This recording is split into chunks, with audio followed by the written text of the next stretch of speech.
Hey folks, and welcome back here to Gatekeeper Media as we continue to bring you coverage of the Disc Golf Pro Tour this year. And this time around, we're bringing you some coverage of the Discraft Great Lakes Open out in Michigan at the Toboggan course. We'd like to thank all of you for tuning in and give a special thank you to our Patreon supporters who help make this all possible. I have to say I'm a bit biased. D-Glow is always one of my favorite events of the year. And I'm Dustin Mouret, and I'm really excited to bring you the commentary on this course alongside Mr. Nathan Queen. How's it going, sir? Doing well. Beautiful course to watch out here. A bit of contrary to the last course that we saw at Idlewild. Much more open, lots of elevation change and OB to deal with. Yeah, really fun course, very unique, and we got a great card here to bring you the action. Let's take a little bit of a look at the standings here after European Open. We've had a little bit of a shake-up here, but Ricky Wysocki still kind of top of the charts with Calvin Heimberg and Paul and Beth making up the rest of the top three there. And we're starting to kind of get just past the halfway point, so kind of really everyone settling in. And speaking of settling, let's talk about some of these bags. We'll talk about Paul Ulibarri, who will be throwing the ESP Nuke today. And some other discs, but we all know he likes the ESP Nuke. Indeed he does. Getting into Ben Callaway's bag. He's got the buzz for his mid-range. Got his signature series Undertaker this year and going to be throwing a lot of forces and nukes for these long shots today. Take a look over at Drew Gibson, of course, throwing the open bag, throwing for Infinite Disc and EV7. So putts with the pin rose has really changed actually his whole putting game. In all honesty, he's been fantastic this year with it. Throws the buzz for mid ranges, and then of course throws some destroyers and PD2s, which we'll see out here, I'm sure, as well. And here we've got Chandler Kramer showing out there in Europe. Got his bag set up with some Mako 3s and buzzes and then Gators for his stable mid-range. Gonna see probably some apes or PD2s out here for these long overstable flex shots. Brings us right into hole one, the most difficult par 3 on the course today. 516 feet, 60 feet of elevation drop, making this whole play a decent bit shorter. Paul Ulibarri taking the box. Really awesome to have him on the card. Fantastic, I think, ambassador for disc golf, commentator, player, veteran.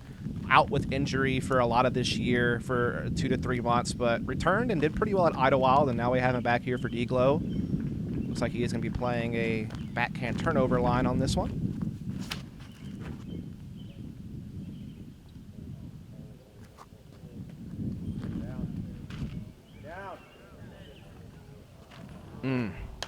That's a tricky one with this hole. The flight of that started off well. Yeah, just didn't quite hold the turn. So we are going to see Ben Callaway, another Discraft player here. Some of the smoothest form I feel like you'll see off of a backhand on the Disc Golf Pro Tour. Has been doing pretty solid this year. Kind of been floating around the top 25 at most events. Definitely a recognizable name.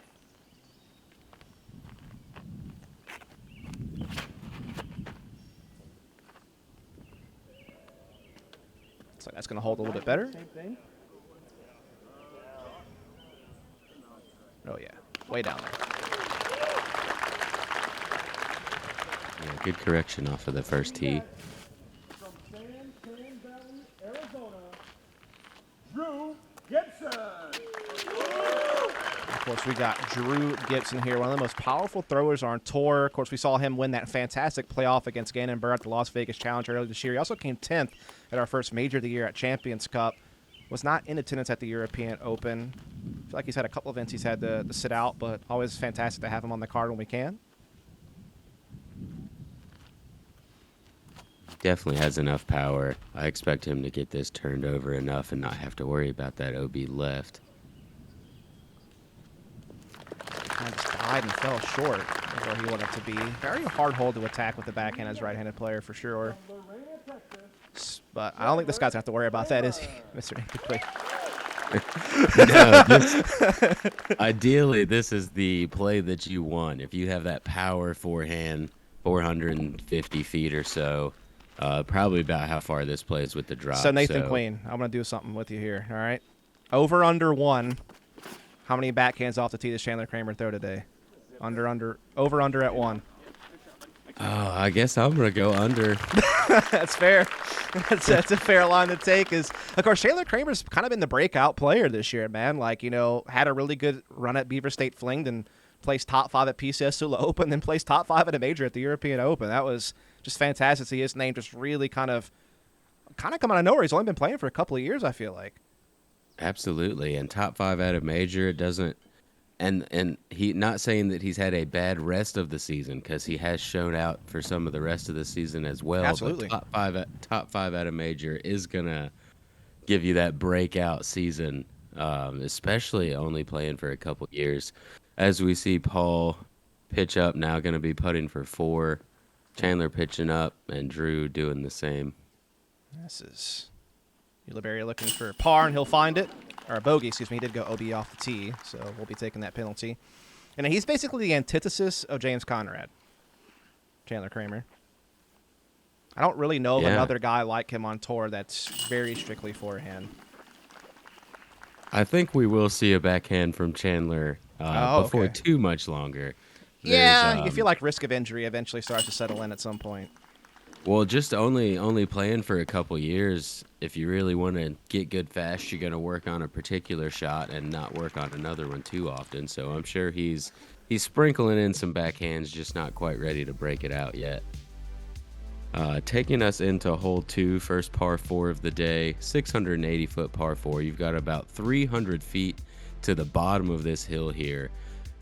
Difficult to really get more than 50 or 60 feet up the hill, leaving you a very difficult angled run up to reach the top of the hill. Yeah, that's the biggest thing on this hole is just finding the right footing on your second shot to attack the green can be very difficult. I think there is kind of like a little shelf that some players talk about, kind of like halfway up the hill that gives you a little bit better footing, but it's still very difficult. And that is going to get a little bit caught up. It does bounce out. Yeah, nice kick out. He's only going to have 370 or so left to the pin, but that's probably playing 450, 460, so difficult to reach from where he's at. Drew Gibson, of course, a man with plenty of power.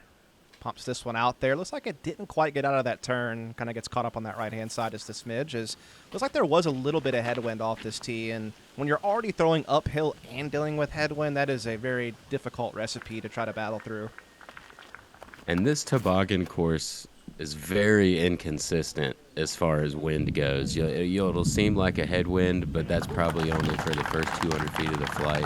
Chandler gets a great drive out there. He's almost reached that second shelf that you were talking about where the slope slightly decreases.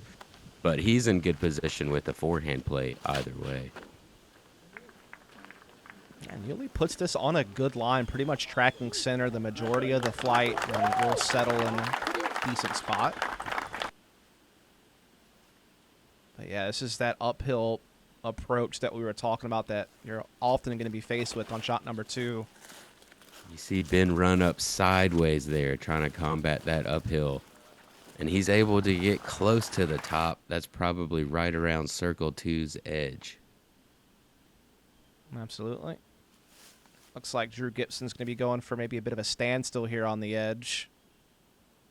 Still has something fast in hand, though, so can still definitely attack the screen. Oh, yes. What a shot. Incredible standstill shot. So much power right there and control to be able to get up there inside 20 feet. Now let's see if Chandler Kramer can pump one up there here. Playing that big turnover forehand, but it looks like that's not going to quite keep the turn. Not bad, though. In height, just a little bit too high on that. Needed the nose angle slightly lower. But like you said, not bad. Roller here for Yuli. So that's his best option to climb. Yeah, he landed on that side hill on the left, just leaving him some very awkward footing. Kind of having to step up and down into his lie there. Easy par. Yeah, definitely going to be stress-free. Tap in there for the 4 as we got Callaway still dealing with the upslope here on this Circle 2 bid you were talking about a little bit earlier on this elevated pin. Nice little try. Oh, that's a dangerous rollaway, though.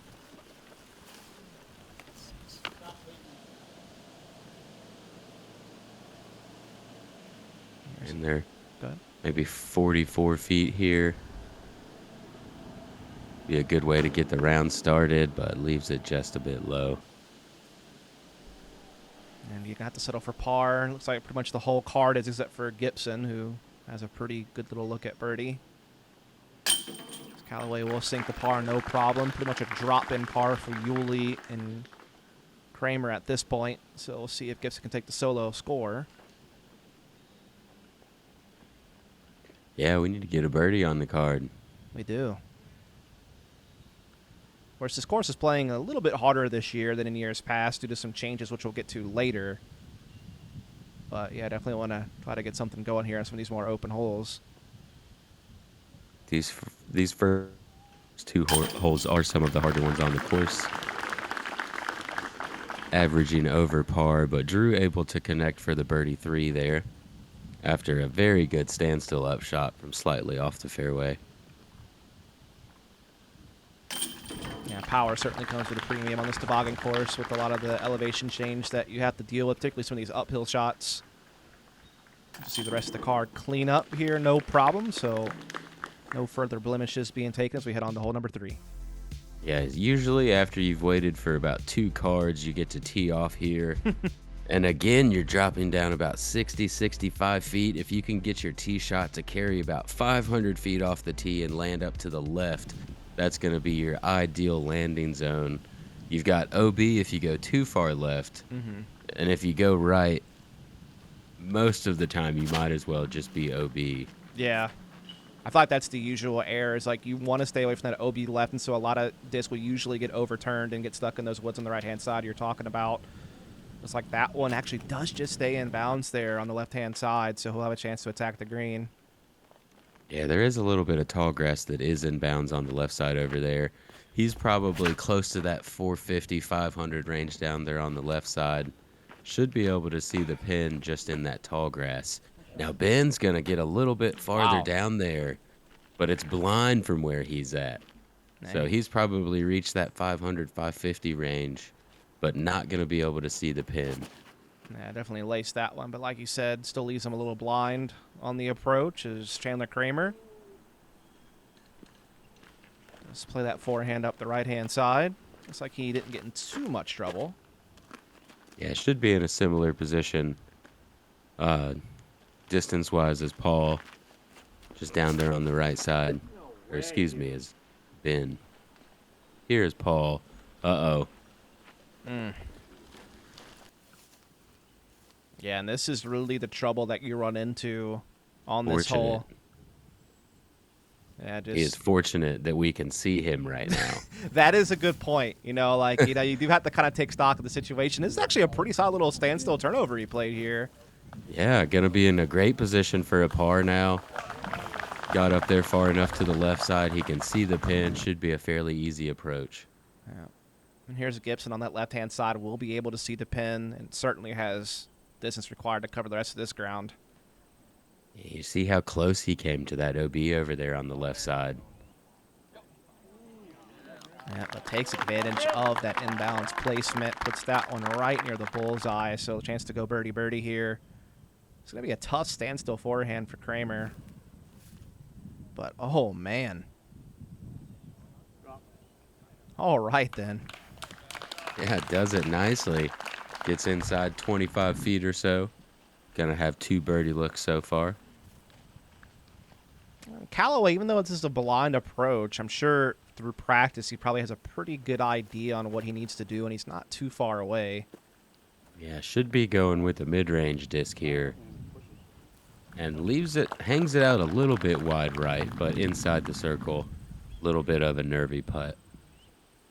Yeah, certainly a tester to try to get your first birdie on the board after a couple of pars is Uli.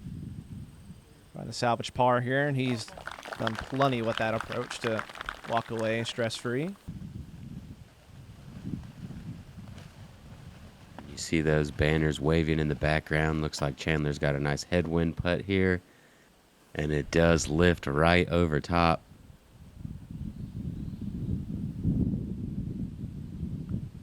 Then from the same direction, able to connect for the birdie, get a little more green on our scorecards down here. And this is one of the holes Even though 915-foot par 4, 35% of the field taking the birdie on this hole today. One that you do want to get the 3 on. Yeah, I mean, it's a more forgiving version of hole 1, I feel like, where the basket placement's a little bit easier as long as you don't overturn right. You know, with it being a par 4, usually you can get up and down and give yourself a birdie chance, and that's what half the cards been able to do today here on our feature card. We'll see Kramer and Uli Paul out, or par out rather, not Paul out. I guess that he is Paul though, so close. Be right at that break. Paul did par.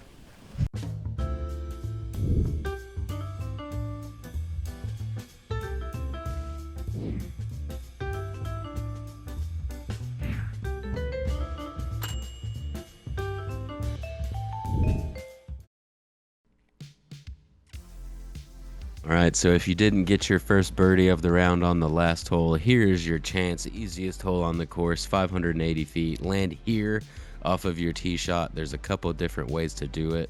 You're going to have a really easy upshot up this hill as long as you don't overshoot it. There's a hyzer route off to the right-hand side, which makes it a little more difficult to land in the ideal spot, but it is an easier angle. And then there's a flex shot off to the left side. Yeah, this shot's really about placement off the tee. If you get caught a little bit off the angle, it makes the approach a lot more tricky. And that was a good shot from Drew, but ended up just behind that tree. If he's not too close to it, he should be all right. Solid looking line here out of Ben Callaway. I was going to get caught up. Yep, that should be fine.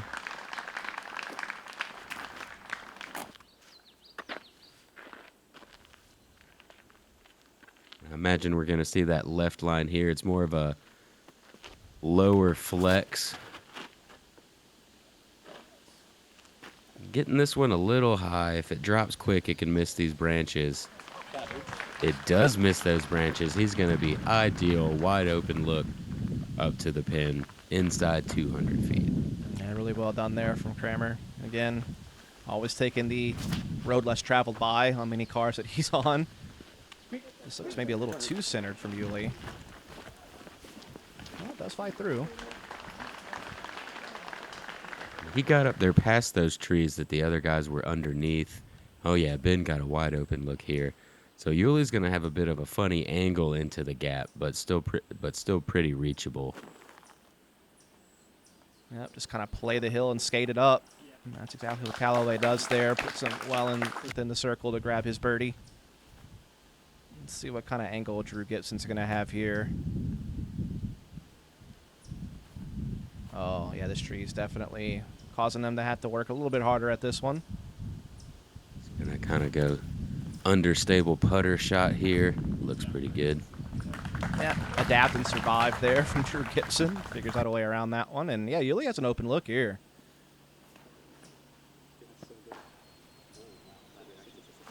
Yeah, has to go a bit more of that steep hyzer angle, and using a slower disc, he doesn't get the ground action that he wanted. That actually skipped off to the right. Looks like he did maintain inside the circle, but not quite the putt he's looking for. And Kramer having to stretch out a little bit there, but still able to put the approach up there, give himself a look at birdie. Here's Uli. Yep.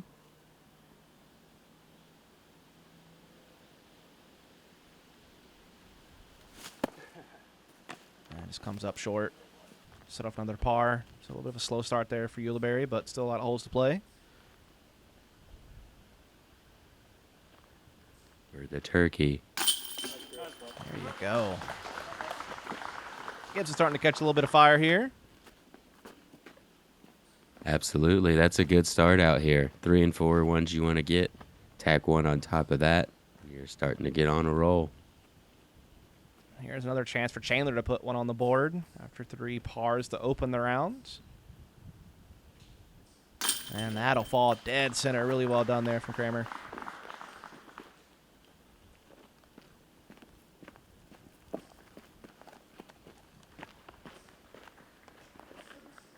See if Ben Callaway can go back to back.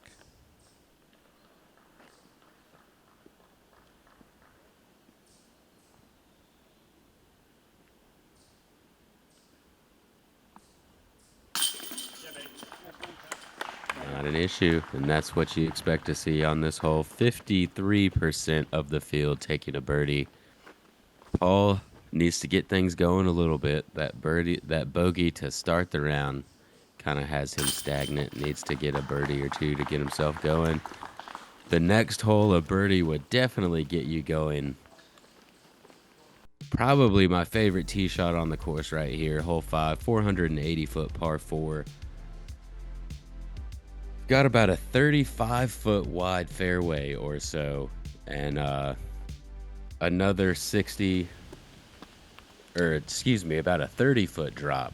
Oh. And just a great mid-ranger, a fairway driver shot, depending on how much power you have. Yeah, I believe this hole got debuted last year, if I'm not mistaken. It was the red carpet hole, and now that mulch has been removed, and we got some nice grass here, and it looks very pretty.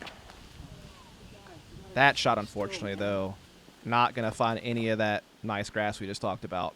Yeah, it looked like he stopped beforehand, maybe heard some crowd noise going on, and then definitely gestured towards something afterwards as well. Maybe a bit too distracted on that tee shot. That one catches up on the right-hand side for Callaway. And again, when you've been kind of throwing some of these more open shots your first few holes, and now you get stuck on something a little more touchy, it's kind of hard to make that adjustment sometimes.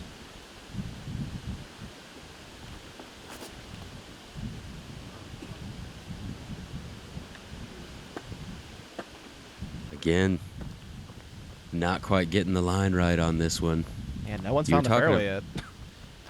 Yeah, not yet. Let's see if Paul can get it done. Not quite. Almost gets it turned over enough, but you mentioned that green grass. It's a very nice addition to last year. Having that red mulch down, how quickly they were able to get some of this grass grown in here with enough rain over the off-season. Beautiful aesthetic. Oh, and that scramble has been a misfire there for Gibson. And so he's in some trouble here. Just trying to save bogey at this point, and that's still going to be tricky with this lie that he has. So he even caught it, maybe a little bit of tree on the follow-through. That's still going to leave a big putt. Looking at a big putt for bogey now. Looks like one hole might erase the work that he's done so far. What a scramble from Callaway, though. Great shot, Ben. I thought it was like right over here. That's a circle one putt for par. This green does get pretty quick as well. It starts to slope down. It's not as intense as some of the rest of the course, but still can catch you pretty quickly.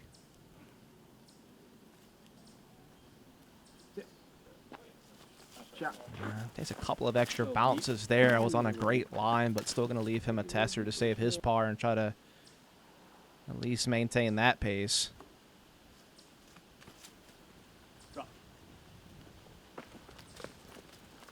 And some more touch forehand shots out of Chandler Kramer. Ended up just behind some trees, but is going to be inside the circle for his par look. Looks like it's going to be a double here for Drew Gibson. So going to take a couple of those birdies off the card. That's not quite where you want to be at for double bogey either. Double bogey, That's true. You want to be dropping that one in. That's very true. That's left side chains there from Uli, so will not be able to save that par. Kramer even has a little bit of a tricky stance to save his 3 over here on the logs. But gets it done nonetheless. Keeps the card clean.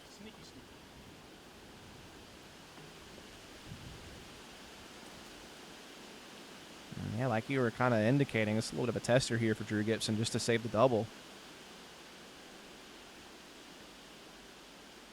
Yeah, hopefully he'll be able to clean this up with no more issues.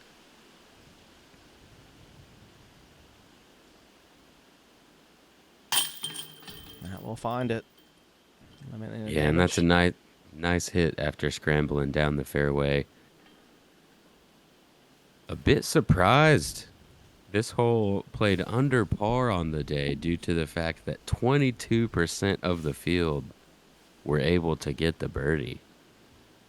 That's a high number. This hole's hard. Yeah, again, it's definitely a big change of pace from what you've been playing up until this point on the track, and the next hole you play is another tricky one as well. So this is definitely a couple of hole stretch and give you some challenges here. Kick off your front nine. See the rest of the card kind of tap out. Bogey for Uli, par for Chandler and Ben. So we head into hole 6. Another new addition starting last year, Right. 519-foot par 4. Only 80 feet farther than the last hole, but much more angles going on. It's only about 100 feet to the top of the hill off of the tee shot. Right-hand, backhand flex shot, or even maybe cut roller is going to be the best play. You really only need about 280 or 300 feet to be in position. Yeah, Ben's playing the more aggressive line. I feel like cut roller or overstable flex backhand is really aggressive. I feel like as a right-handed player, and you can agree or disagree, I think you can literally just play a chip forehand to play for birdie on this. Like you said, you don't need that much distance off the tee. Yeah, that 280 to 300 is your ideal great tee shot without pushing going down that hill we just saw. Chandler here was trying to do what you were talking about, which is going to leave you more in the 280 to 300 foot upshot rather than 200 foot, but still very attackable either way. Exactly. Chandler kind of saw that one off, though. He's going to be slightly out of position. And Uli gets his roller laid down. It does get caught up on that left-hand side. Yeah, and if you can get down to the bottom of that hill on the left-hand side, it's really not too bad. Pretty open, and you're inside 150. That looks beautiful out of Drew Gibson's hands. I think this was more the intended line when the hole was created. I think so too, yeah. And as you kind of indicating, Chandler got a little bit too inside off the tee, so definitely has a tougher scramble here ahead of him. Does what he can, but he's still well short of where he wants to be for the putt.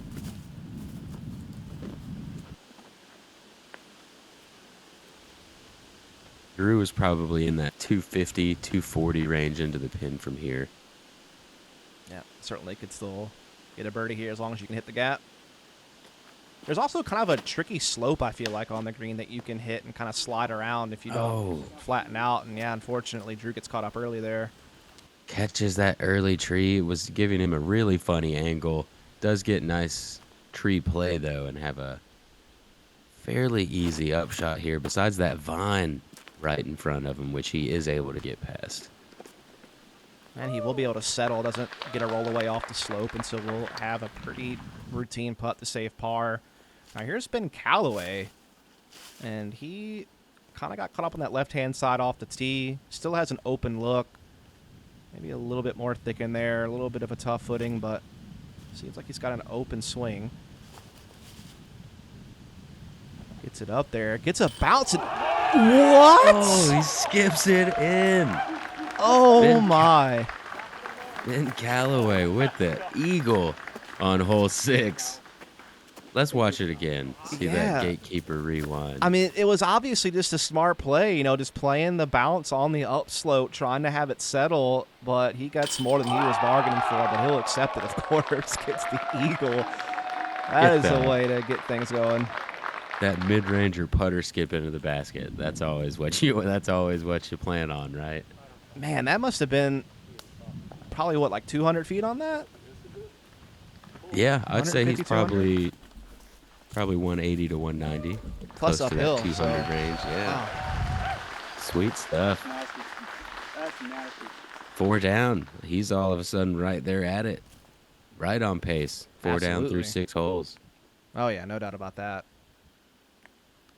Looks like Chandler Kramer has a little bit of a gap to work through here to try to get up to the green and save his par. And that will do. Once you get down to the bottom of that gully or ditch, there's a bunch of little gaps that you should be able to hit. If you stay right side and are at the top of the hill on the other side, that's when it starts getting pretty difficult. And Uli's going to bag his first birdie of the round there. Cancel out one of those bogeys. Very well played hole 6 there from Paul. Now we got Gibson. Looking at a par save, I believe, here after getting a little bit caught up on his second shot.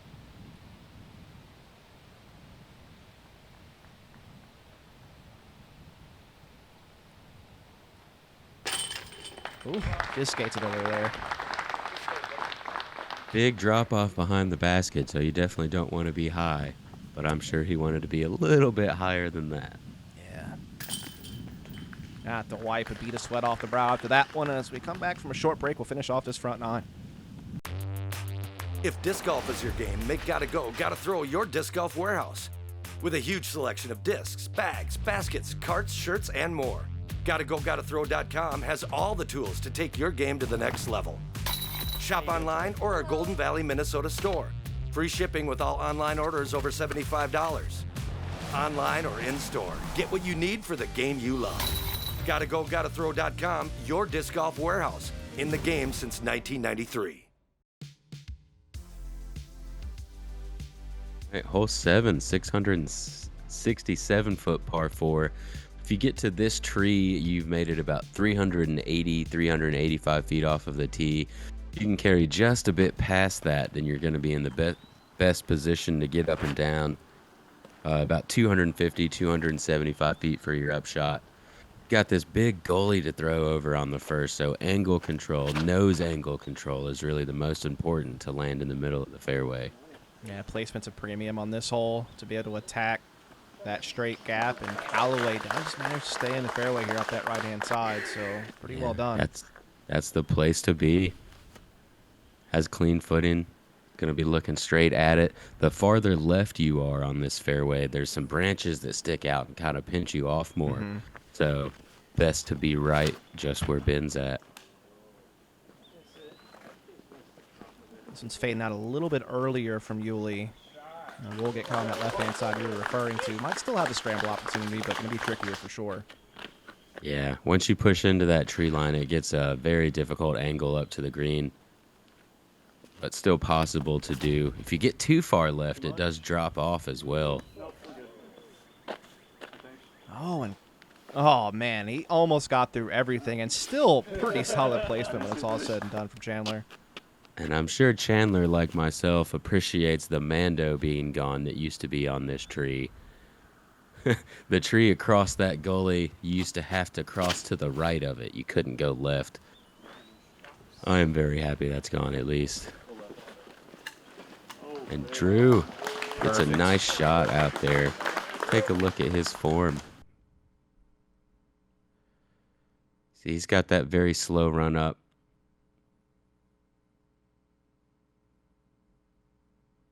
He just throws so far.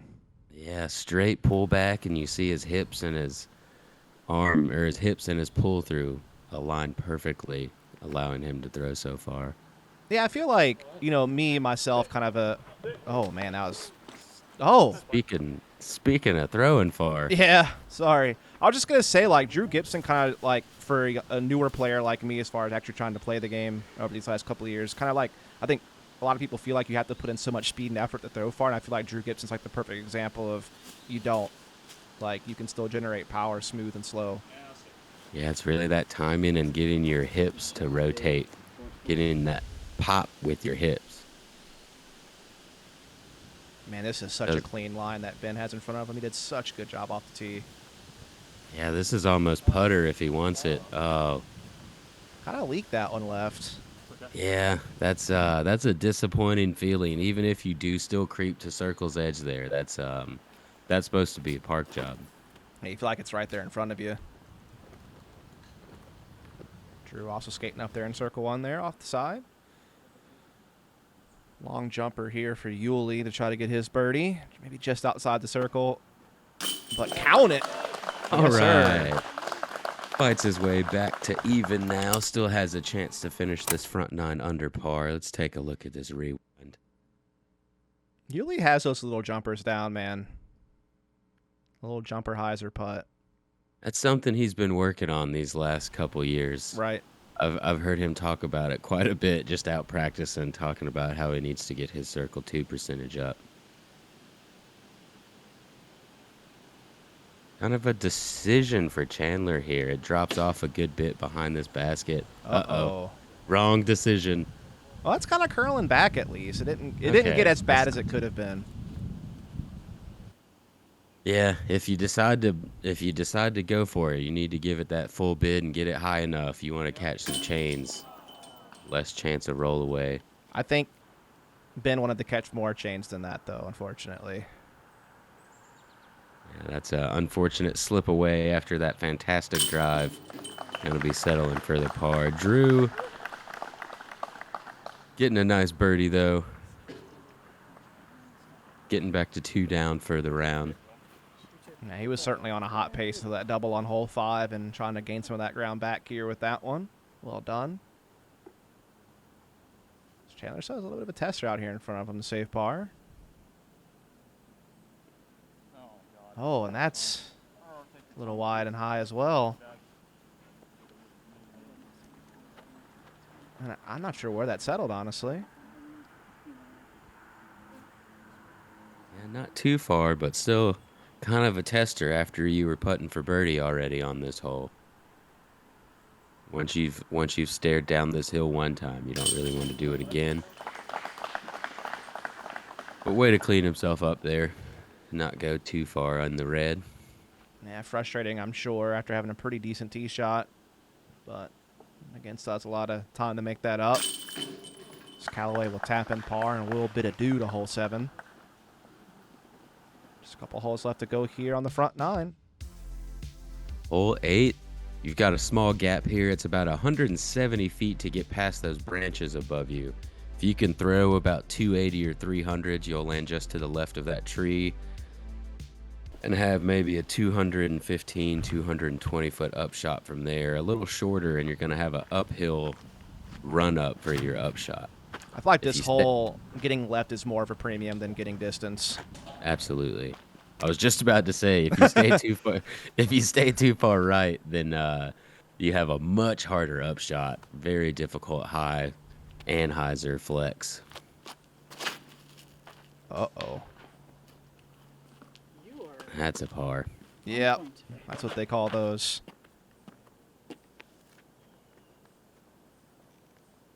Or in my case, a triple. Uh-oh. That tree, man. Ben saw it and liked it, unfortunately. Or his disc did anyway, so they're going to be in pretty much the same spot. It's so weird watching Chandler warm up lefty backhands before throwing a forehand. It is strange. It almost reminds... Hokum does that, too, I feel like. Sarah Hokum, she has like a similar little routine. And this is a way to get that big distance on this hole. If you can get that to float. And there you go. That is perfect. Take a look at Chandler's form here.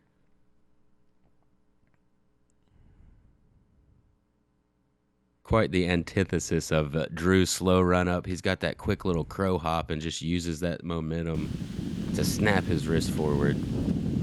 And he gets in there close to inside 200 feet for his shot. He should have a fairly easy birdie from there. Yeah, that was wild. Drew Gibson still looking to attack the screen. Certainly has the power to do it. Trying to go with the roller approach here. I think it's close to edge of circle. He's got a chance to prove me wrong. I called par.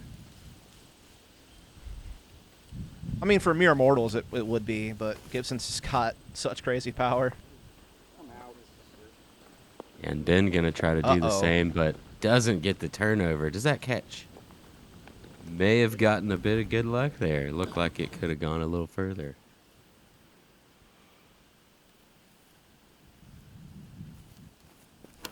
Yuli having to play kind of a similar shape here. Doesn't have to cover as much ground, though. And stay tuned, folks. We'll let you know in a minute here. Yeah, it was a bit inside out of the hand. I'm not sure how far it made it, but it looked like it got caught up in those branches. That was a cakewalk for Chandler after the beautiful tee shot.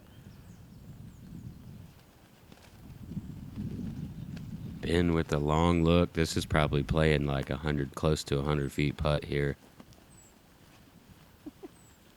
This is very uphill.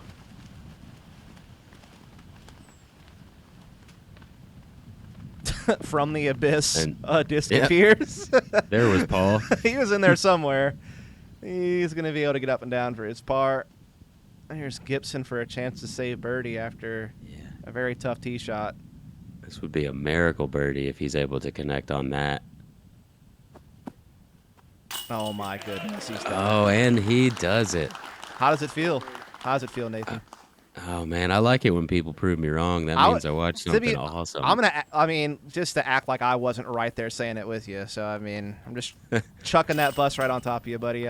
Walking away. Oh, yeah, great roller shot. That's he was throwing from about where the FPO pad is at, and that would be an eagle from their pad. So, great birdie, man. Way to get those 2 birdies in a row. Now knocking out that double bogey that he had before, getting back to 3 down. Catching up with Ben on the card. Yeah, now we get to our first brand new hole here at the Toboggan. It's going to be hole number 9, 563-foot par 3. Yeah, brand new. Like you said, 563. We just passed the FPO pin. This one is just out of sight. You can't exactly see it. You've got a big high route on the right if you have tons of power over top of these trees. But you've got to push it pretty far straight. I will be shocked if very many people birdie this hole. It's not like the blind poke and hope Spike Heiser it used to be, but I feel like it requires such a particular angle to get to the green. I agree, and I think it really is a low shot to get the birdie. The high shot is going to be a safer way to land kind of in a safe spot to get the par. But if a low line drive shot on this downhill, it's about 65 feet down. I feel like when I have seen people be successful on this hole, and like some of the practice rounds I've watched, it's just been some kind of like crazy hyzer flip up that pushes more straight than left. Similar to this. Yes. Man. Yeah. Kind of like that. Yeah, basically exactly. Man, we're smart. Paul Ulibarri down there in circle 2 with our first birdie look so far. This actually looks, I guess, got a little potential. Pretty good line, fading out quickly left. But I think is right around circle 2. Mm-hmm. Yeah, it wound up burning a little bit more left than I thought it was going to. So, like you said, going to leave him a little bit lengthier bid. Nice up there from Gibson. Tap it in. Which is what a lot of the field did today. 77% of the field going to take a par here. Little jumper for Callaway. How many birdies were there on this hole today? I'm actually curious. Couldn't have been many. We had, no, not many. We had 9%, which is probably 10 people. Okay. Makes sense. Oh, there's one of them. There's one right there. Chandler Kramer with the forehand birdie on this hole. What a legend. Just so See well this done. rewind. What a putt. For the back-to-back birdies, getting himself to 2 under for the round. I do like the forehand line here for the distance. Yeah. It's kind of a cleaner. You don't have to do that hyzer stand up and risk turning it over. You can actually kind of throw a flex shot. And Uli, not wanting to get big putted, definitely gave that a chance, but just a bit too high. Yeah, Gonna end up with the par here. That's a good cleanup though. That looked a little Absolutely. awkward downhill. That's a long way down, too, if you don't catch metal, as we are going to see the rest of the card. Have pretty, just very simple tap-ins here to collect their pars and put the finishing touches on this front 9 in our opening round at D-Glow this year. Take a look at the front 9 results. See Ben Callaway with that eagle, able to get up to 4 under so far on the round. Drew Gibson, pretty solid front half of the course other than that double on hole 5, so already making some pretty good moves here across our leaderboards. We can see 4 under par at this point in time was actually right on pace to be near the top of the leaderboard. Just a couple this strokes card up in was rest. Yep. an earlier card in the day. So lots of things still going on, but luckily we did get to see at least one clean front 9 there. Absolutely. And again, we appreciate all of you for tuning in. Special thank you to our Patreon supporters, of course, who help make this all possible. And hope that you'll follow and subscribe so you catch the rest of our coverage of D-Glow, as we'll have the back nine up for you soon, and the rest of the tournament throughout the course of the weekend, and future events, of course, throughout the rest of the year. Again, I'm Dustin Mouret. With me, it's been Nate the Queen. See you next time. We'll see you guys out there.